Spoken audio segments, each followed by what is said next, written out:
hear me? Yes, I can hear you. 1 second. Hi, Professor Walter. You can hear Great. me? Okay. Thank you so much. Finally, you're Sorry. here. This Wow. was a drama. My friend drove about an hour I just see. to bring me the key now. He Oh was stuck in no. another part of Switzerland. He's a saint. He came all the way here now just to bring Oh me the key no. so I could get in. So sorry to hear that. Okay, well, I'm anyways, glad now you're we're, here yeah. now. Amazing. So 1 second, let me just find the first performer. Okay, I'm not hearing you. Let me see. My volume is Down. okay. Okay, let me see. Are you hearing me loud and clear? Oh, you're very clear to us. Okay, you're clear, but just A little quiet. shallow. Is it Okay. better now if I get closer? Okay, yeah, no, it's my, okay, it's gonna be fine now. Perfect. Perfect. Good, okay, now we're ready to go. Right. So since we're late, so I'm not going to talk much. Let's have our first performer, Julia. Julia, can you please unmute yourself before you start?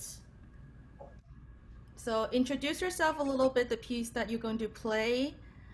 Julia, can you unmute yourself? Hi. Oh, okay. Hi, Julia. Hello. Hi, Julia. Hi. So my Sorry name for is the delay. Julia. I'm gonna be playing Mozart Sonata in B flat major, K333, in the first movement. Great, okay, let me get my music still. I'll be there. Okay.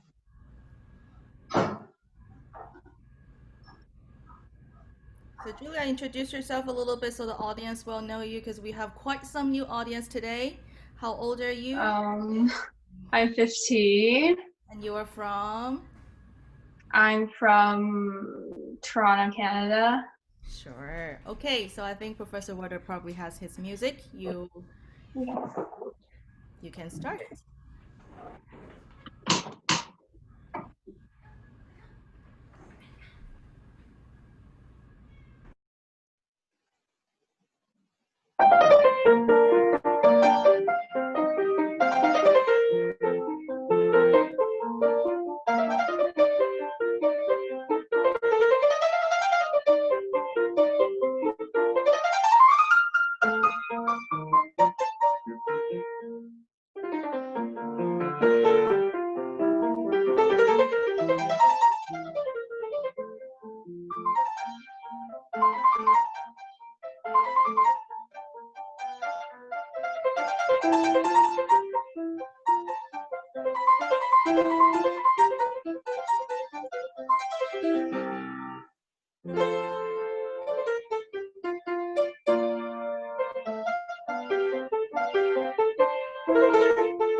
Great, very good. Thank you. Thank you, Julia. Thank you. Well, and a special thanks for getting up so early. And you're playing with a lot of life, a lot of vivo, especially for so early in the morning. And I'm just wondering, well, let me start somewhere else. So, I'd like to talk a little bit about Mozart interpretation, and I'll try to speak slowly with a few gaps, so that our friends in China can have an opportunity to hear the translation. Okay. Professor Walter, it's okay. We're going to do some texting to the group, so you don't have to wait for the gap. Oh, all right. Okay. So you All can right. just talk through, okay? All right. Well, in the classical period, we have three major composers that we play, right? Haydn, Mozart, and Beethoven. Now, we think of them sort of in one group often, don't we? But if somebody asked you, which one of those three was sort of the odd man out? Which one would you say? Beethoven? I would think so too. I would think so too. And I'll tell you why. Because not only because we know historically that Haydn and Mozart were friends, right? They used to play together in a quartet, and they were very, very close friends. And Mozart and Beethoven apparently only met once. And Haydn was Beethoven's teacher for a while, and that didn't work out too well at all, right? They were kind of, at loggerheads. And Beethoven at one point said, oh, well, don't include Haydn as one of my teachers. I certainly didn't learn anything from him. So that didn't go too well. And I think part of the reason is that their characters were probably fundamentally different. And in the part of the world where I live here in Central Europe, these things are kind of obvious, but they aren't necessarily if you're living on another continent. Haydn and Mozart were from the southern part of the German-speaking realm, what we now call Austria, right? Mozart grew up in Salzburg. Haydn grew up very close to Vienna. And Beethoven came from a more northern part of Germany. And the people from the south tend to be a little bit more relaxed, a little bit more easygoing. And those in the north tend to be a bit more stern and uncompromising. And I think if we look at the characters of Mozart and Beethoven, for instance, as people, what would we find in common? Not very much, really, right? They're actually fundamentally very, very different people, right? So when we think about Mozart, right, we know that he was somebody who loved life. Unfortunately, it was a short life, but he didn't know that until a few weeks before he died. But he loved life. He lived very intensely. He loved great groups of people. He loved inviting people to his house. He loved all those sorts of things, right? And Beethoven was kind of a misanthrope, right? So the joy, not only the joy, but the joy in little things is, I think, a fundamental difference. Because when we let's say we play a Beethoven sonata, I'm sure you played at least a couple or a few Beethoven sonatas, right? Yeah. I played one. Pardon? I played one. Which one was that? The F minor, like one of the first. Right. You see, when you play a sonata like that, it's much more about the structure. And here in Mozart, it's really a little bit about enjoying the moment. And I'd like to get you to still more savor moments. For instance, now when you start, right? You start like many people, right? You kind of, if you look how it's written, now, of course, this is only a fashion in which they wrote, but it's written, right? That's not to say to play it like that, but think, what if it were,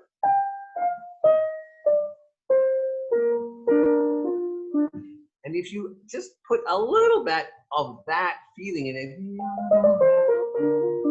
it'll be so much more charming at the beginning than what you do and what most people do, which is just, right? And there's a lot of things like that. You have a tendency to take the 16th note passages, like you play,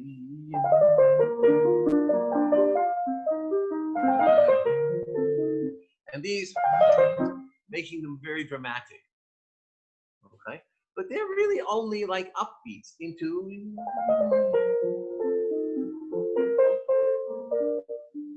right, into the main part of the melody, which is, right?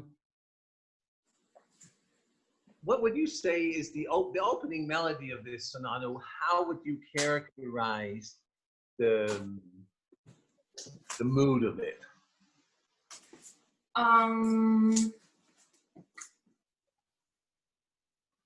Like vocal. That's not a Vocal? mood. Oh, that's a mood. It's actually not necessary. This is not necessarily one of. We often say that Mozart's melodies are vocal and they are inspired by the opera. There are other sonatas that are more vocal than this one, I would say. Also because this one has it has so many 16th note passages, which would be, my wife's a singer, I can tell you, and she's sung a lot of Mozart. Some of this would not be easy to say, even for somebody who's a top professional. I'll tell you what I'm thinking. See, most people just think, oh, it's just a kind of a happy, joyous beginning.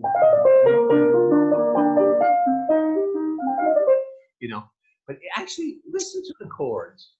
You have this chord, G flat major chord, then you have the G minor chord, then you have a C minor chord, and then you have an F. So it's going to where, it's going to there, and it goes back again, right? And I'd like you all the way through the piece to really analyze what the chords are. I don't mean you necessarily have to, write down this is a 5 of C major, although it's not a bad idea, but that's not what I'm talking about. I'm talking about that you're really aware of what the chords are and what relationship they have to other chords.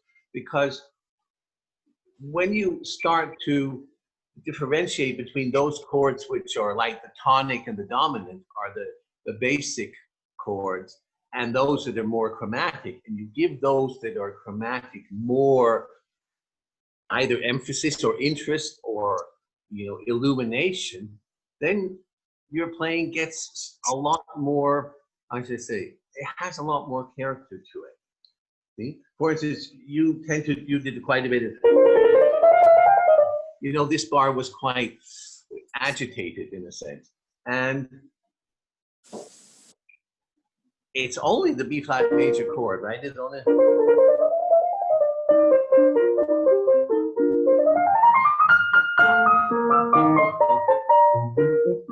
Right? Also, when you start here, start quiet. And just when you get to the top, right? It's a kind of a cardinal rule of crescendos. I told this to someone the other day. I said, you know, when you feel you should do the crescendo, don't. When you think, I really have to do the crescendo, go. When you think, I've absolutely got to do it now, then you can do it. Now, there's some exceptions to that, but you know, conductors will tell you the same thing. They will tell you with orchestras, they will always, you know, wait as long as they can to implement a crescendo. Actually, if you think about it, it's the same with the diminuendo. Many people start diminuendos too early. And the same goes for ritardandos and the acelerandos also. Most people start all these things too early. I would ask you to start again. Try to be perhaps a little calmer this time. Okay. Let's just start again and see how it goes. Or maybe I'll stop you and say a couple of things.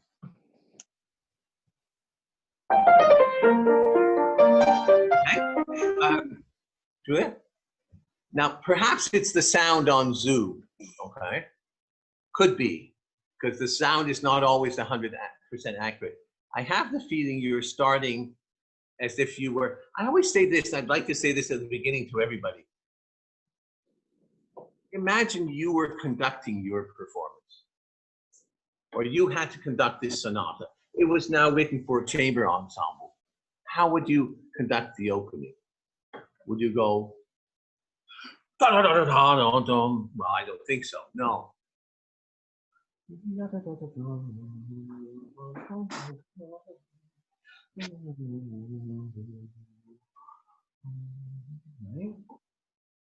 It's only the first presentation of the melody. I would be, you know, I had one teacher who said it's like playing poker. Don't play your best cards right at the beginning of the, or bridge if you're playing bridge, better example. Don't play your best cards at the opening. Keep your good cards, your interesting cards for later. Just start very calmly, okay? Can you start one more time? And just think to start very calmly, sort of nonchalantly, if you know what that means. Mm-hmm.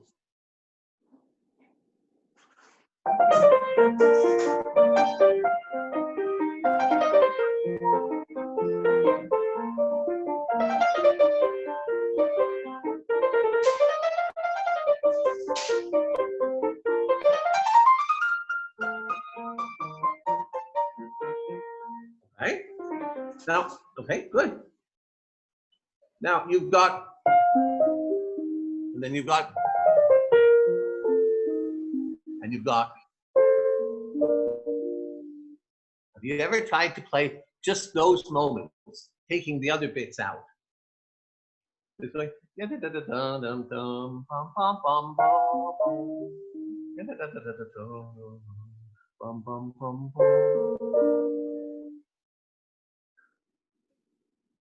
and if you can make each one of those, you see at the moment, yours sound very similar. So we feel that we're just kind of rolling along. And if you can do,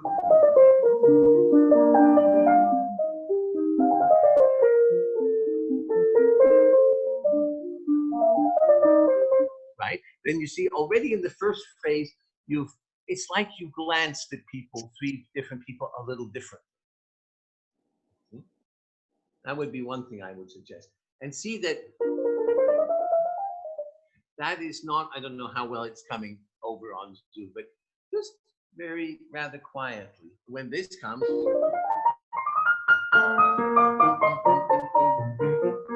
all of a sudden, you know, it's also the way the left hand is, right? It's a little bigger. I wouldn't pull back. You do.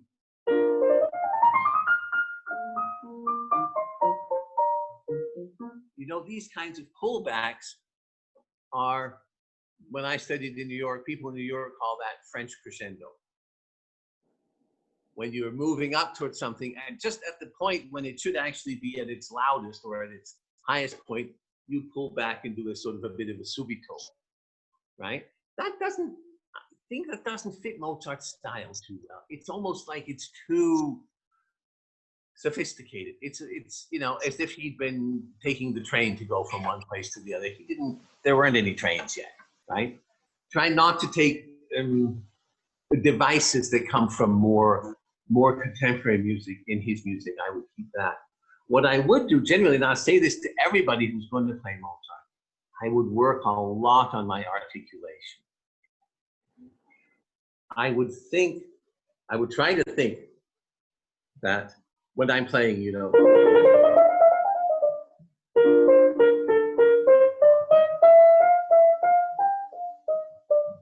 if you hear that slowly, I have a mixture of some legato, some non-legato, something in between. And I'm not just playing, see, which is when all 16 notes are the same. One time when I was adjudicating in Canada, I remember staying in a class, and I think it was a classical sonata class. I said, you know, you people are playing it at a very advanced level, and you have, I'm sure, a dozen different dynamic ranges from fortissimo to pianissimo easily. But I'm hearing about 3 different kinds of articulation: staccato, legato, and maybe something in between. And you should have a dozen of those. And how do you work on that? Well, you take a passage of 16th notes and just try out what happens if I play these ones a little bit more slurred, these ones a little bit more staccato, and just try it out. Have fun with it, play with it, right? And in time, and it won't take you long, your hand will just sort of start doing that by itself. And I don't think you have to be thinking, oh, now these 2 notes are slurred, and these 2 are going to be staccato, and this is going to be that. No. Because any combination will sound interesting, just about any combination. And you're not unmusical at all, so you won't do something unmusical. It's like I've said to my students, did you know, when you look, I live in Switzerland, so we have lots of mountains. And it doesn't really matter how the mountains are shaped. They're always beautiful. They wouldn't be beautiful if they went like this.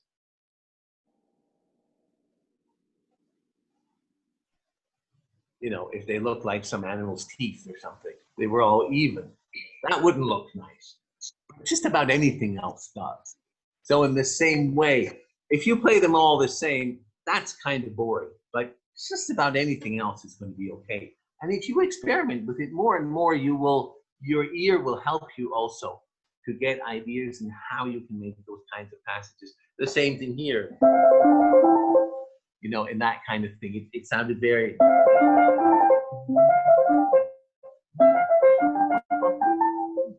If I play it slowly, you hear.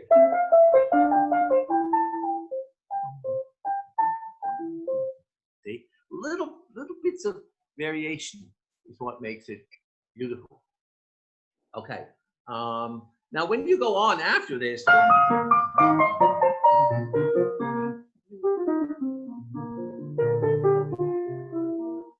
Okay. What is different now than from the beginning of the sonata? It's like a different character. Yeah. Let's say technically what happens. I mean, if you were analyzing it, you know, I presume you're taking RCM exams and stuff, are you? Yeah. Okay. So how many years of harmony and counterpoint? You've had some of those years, I presume? I did like grade 10 harmony. Okay, yeah. Well, then, you know about all these things. I did the exams, 500 years ago, so they're probably quite different now. No, not quite, but well, what I was going to get at was it modulates, right? The first time, everything stays in B flat major, and now you have.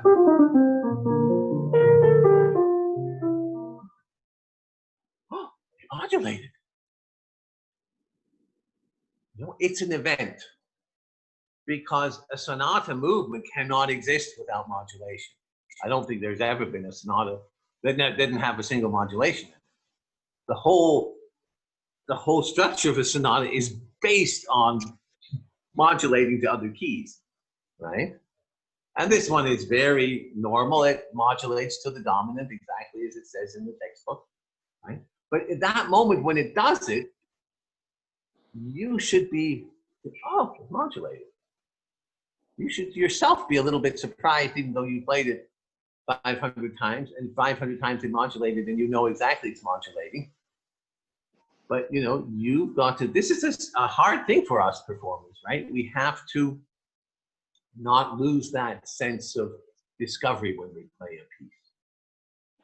We can practice it and we can study it and we can have it in our fingers and on our mind. It's so secure. I do remember teaching this in Vancouver once. It was this actual sonata, and I told the person who played it very well, I said, try to play it as if you didn't know how it continues. You know what I mean? Yeah. As if you were just making it up on the spot, because she was playing, you know,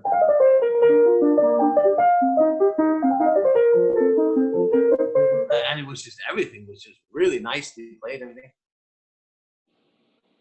But I didn't feel I was going on any kind of discovery.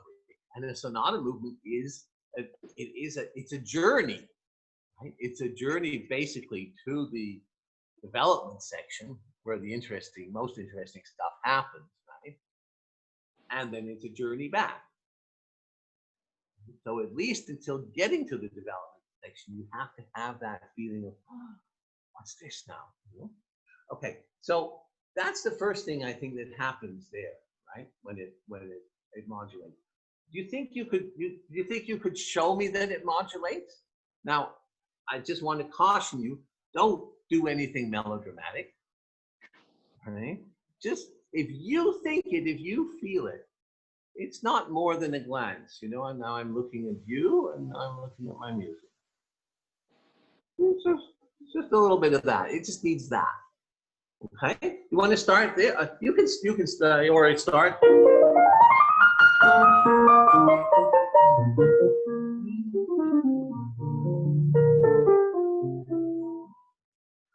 Wherever you like to start. Okay.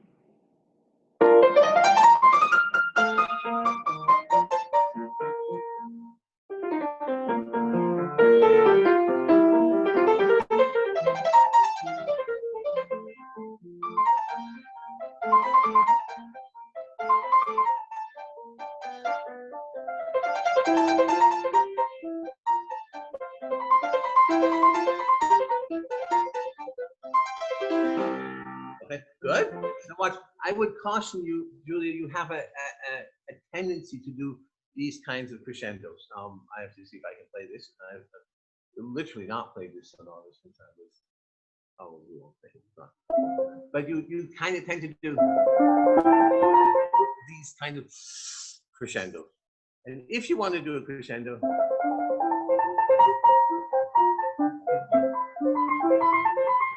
but not, you see, your crescendo, this is a kind of a intensity I would maybe associate with, I'm not sure. I was going to say Brahms, but actually I don't want to do that in Brahms particularly either. But certainly not in Mozart. Trying to keep that kind of out of your playing unless you need it for a very special moment, okay? Now, listen carefully to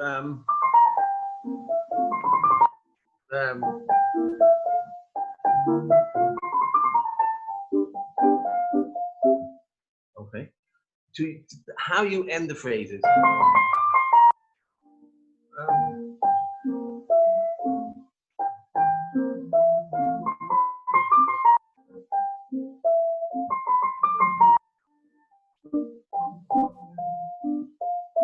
Now, I think as far as I can hear over Zoom, you're doing something very good. Many people play, and if you, those are not staccato. And Mozart's very careful with his phrasing, right? Fortunately, now teachers know this, and when I'm, you know, doing a class or something like this, I very seldomly hear people doing what the old kind of phrasing, which was that everything was sort of, you know, kind of a mushy legato. Fortunately, that's not happening anymore. But let's try that part again, okay? try not to, Julia, wait a sec. Try not to rush. You have a tendency to move forward an awful lot. Try to keep it, think of how people were in that time. They entered the room and they bowed graciously and they, extended their hands, and everything was a bit slower. I don't mean slower necessarily in tempo, but without this, I'm glad you've got some forward movement, because sometimes we hear people playing Mozart and they don't have that. So that's very good. But try not to push too much, okay? And in all your, oh my God.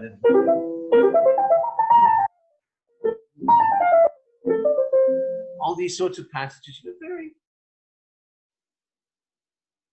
not forced, is what I'm trying to say, okay? Let's start one more time.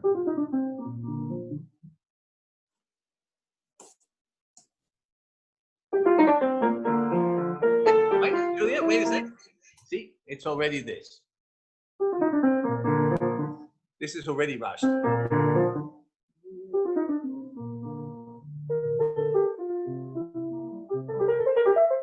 Right?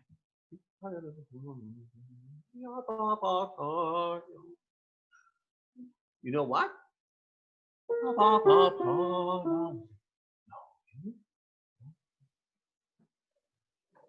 See, I think again, you've learned it so well that it sort of has a tendency just to run away from you a bit. Try, as I told this other person, she was a lot older than you, try to think, oh, what's the next phrase?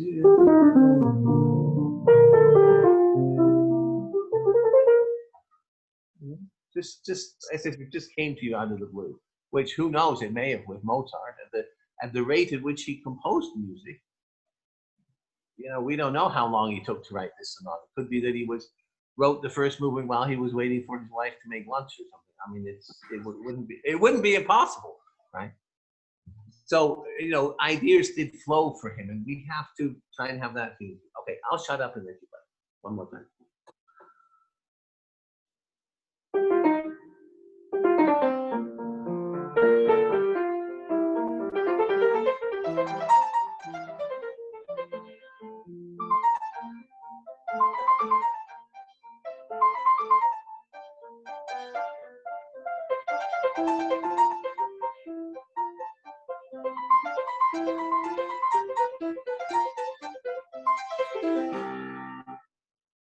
Okay, now, would you, if you were the teacher, now you're the teacher and I'm the student, okay? Would you recommend, or you think it needs a bump at the end, or is it just the ending of that harmony? Like the ending of that harmony. Yeah, I think so too. Exactly. Yeah, I wouldn't bump that. Okay, but otherwise that was very nice. Let's go on and hear a bit of.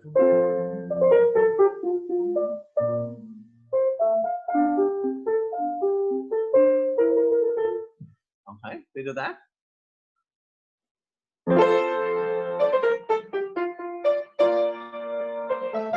Can I ask you what?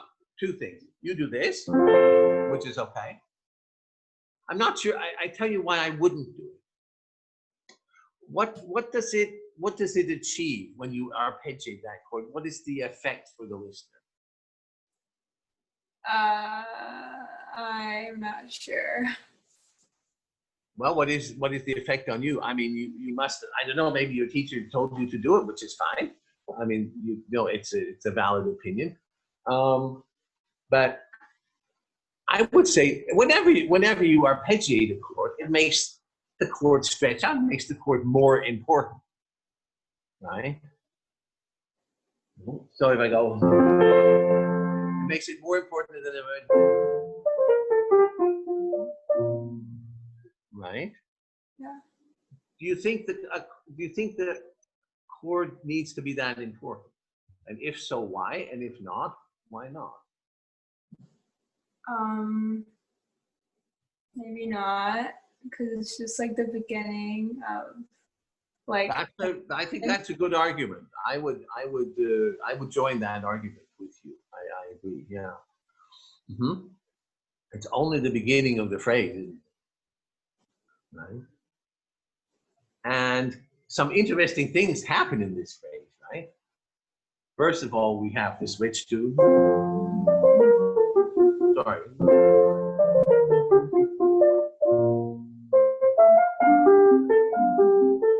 Right? We have those, we have an interesting harmony and that leap downwards, you know, so that's an interesting bar. If you were to ask me which of those 4 bars is the most interesting, it's not that one either. It's very definitely the 3rd bar, right? In fact, the 1st bar is really not that interesting. And the 2nd bar is okay. And then the 3rd bar is really interesting. And the 4th bar is just, you know, winding it up. So if you think about that, then think about how you can draw attention to the 3rd bar. Now, you're obviously not going to do it by doing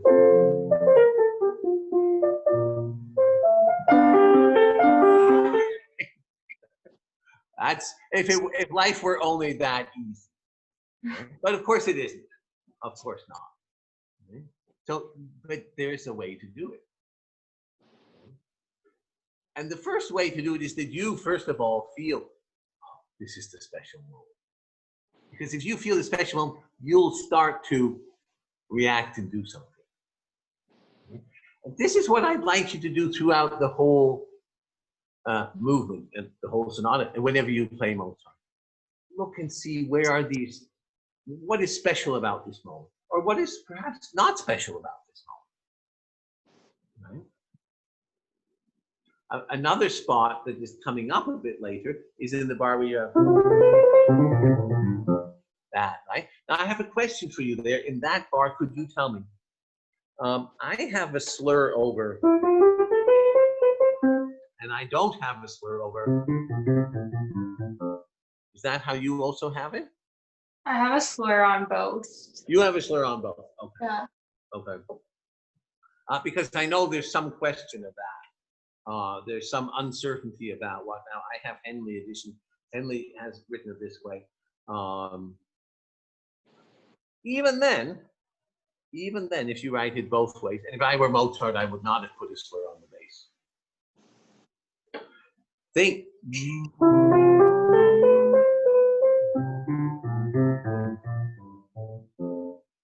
They're very different lines.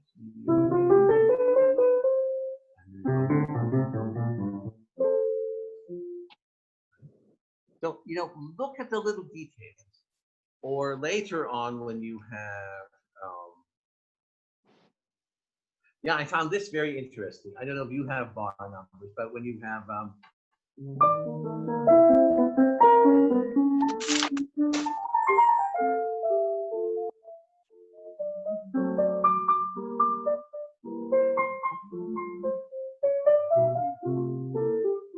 right, that spot, right?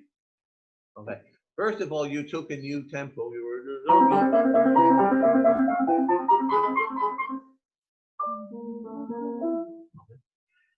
It's piano, but exactly because it's 8th notes, don't let your liveliness go. You need more liveliness when you have 8th notes or quarter notes. You don't need so much when you have 16th because the 16ths are already creating it. Right? Okay.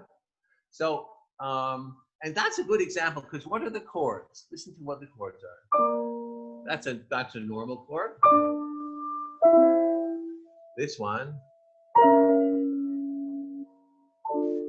Which one of those 4 chords is the interesting one? The 3rd. The 3rd, exactly. Yeah. And think with the left hand 8th notes.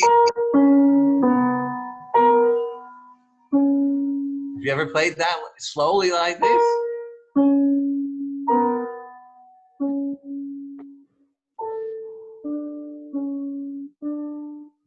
So think how much resolution needs.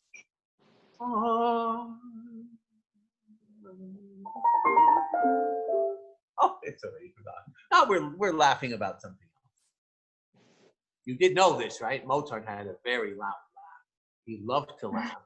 And many of his friends said, oh, he's got the loudest laugh of anyone I know. And you hear this a lot in his music, right? You hear him. Yeah, it's the first example in this movement where he's laughing. Okay, but that's a separate thing. Okay?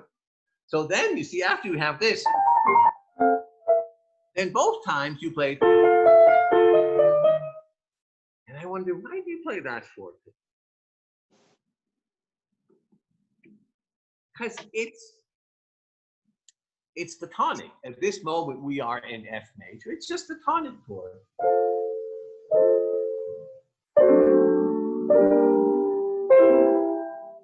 Right?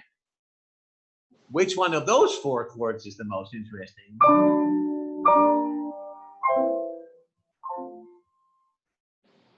The first. The what? The first. The first, yeah. You see, you know all the answers. You know it absolutely. But I don't hear this, and more importantly, I don't feel it. If you don't make it the most important, in a very sophisticated Mozartian way, of course, right? It's not Berlioz or Prokofiev or something, although they're sophisticated composers too, but Mozart always says things in his way. You know, it's very interesting how people wrote music, of course, mirrored their society. And in the time of Mozart, people were not sometimes as direct as we are today. They were very, very polite and very cautious about how they said things, and they would say things in sort of hidden ways. This is what happens in the music too. Yeah. They are actually just mirroring the time they live in. It's not possible to do anything but that. Okay, so I would suggest you keep this.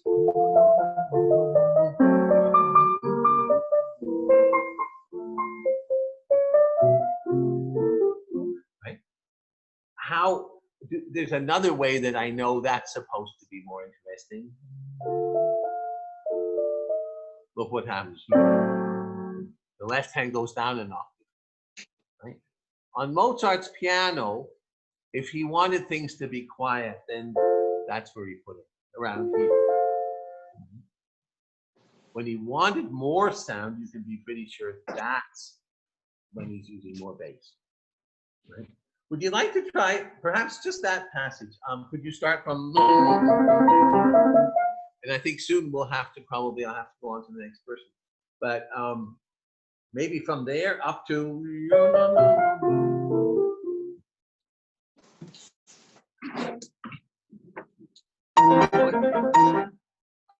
You just already did it. Thank you. I was going to suggest to you that you think of this more as a duet, not as, but as.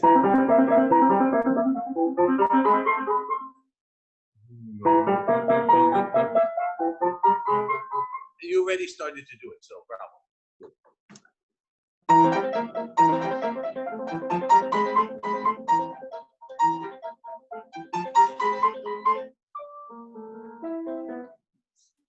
Okay, same. Go.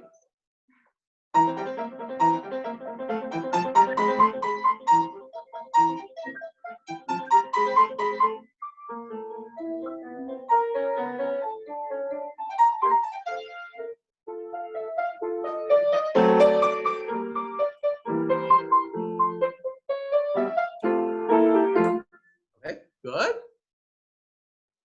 Julia, I would work. You're a very good pianist already. You've mastered all kinds of things in your playing. If I were you, I think a real next step is to start taking care of your articulation. Because it's not on the same level as a lot of other aspects of your playing. And I give you just an example when you have.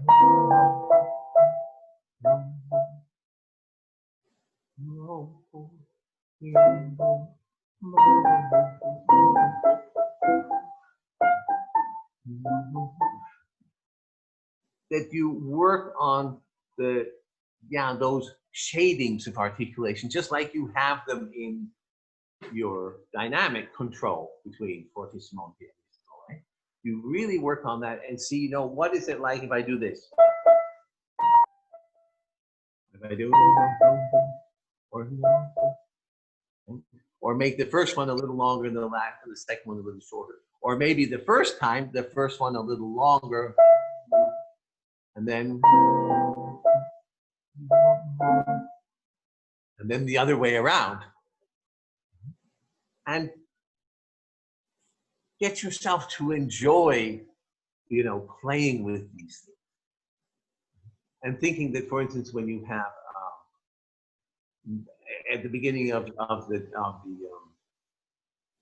development, when you have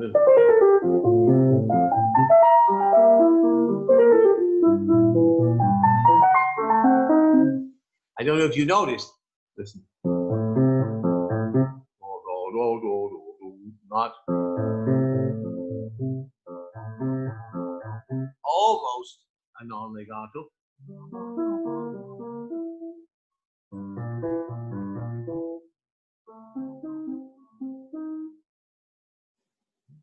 At least two different, hopefully more, but at least two different shadings of articulation. Why? Because in the bass register, if you play two legato, it sounds a bit like that. Okay? I was a choir director for several years, and you have to teach the bass voices to articulate more than the tenor. Because it's in the nature of the sound down there that it needs more articulation. So things like that, or when you have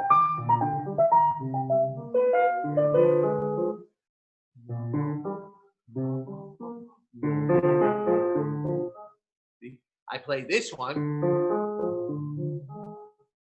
more legato so that it has the appearance of more sound without really being louder, because it's the more interesting chord.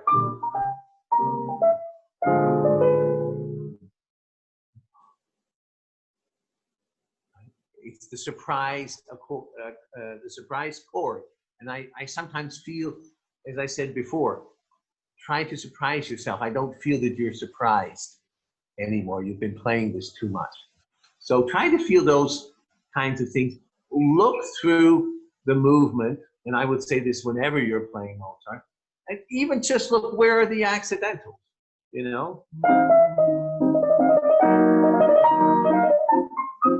when this chord comes, you've got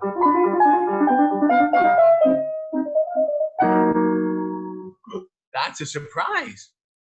We weren't expecting that. C minor, E flat minor, it's a shock. It isn't a shock to you anymore, right? But it's got to be somewhat of a shock, because it also then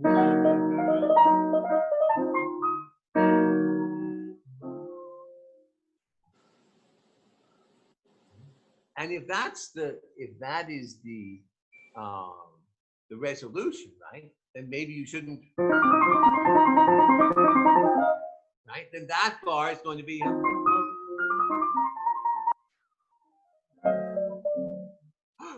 F sharp. And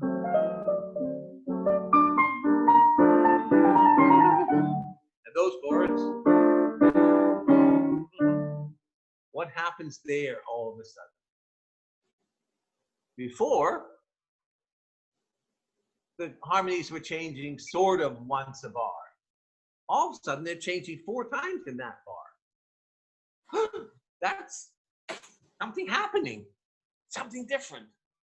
See? So there's really thousands of details that you can use, that you can, it's like if you're cooking and you've got a spice rack with 1,000 spices, and you think, I could put a bit of this in and a bit of this.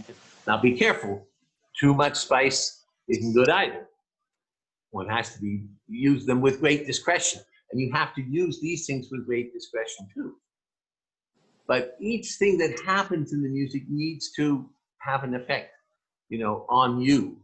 And that's, I think, maybe something that you could be thinking about. So I think I'm going to have to go on to the next person now. But thank you very much for coming and getting up early and being wherever you are. I hope at home. Thank But you.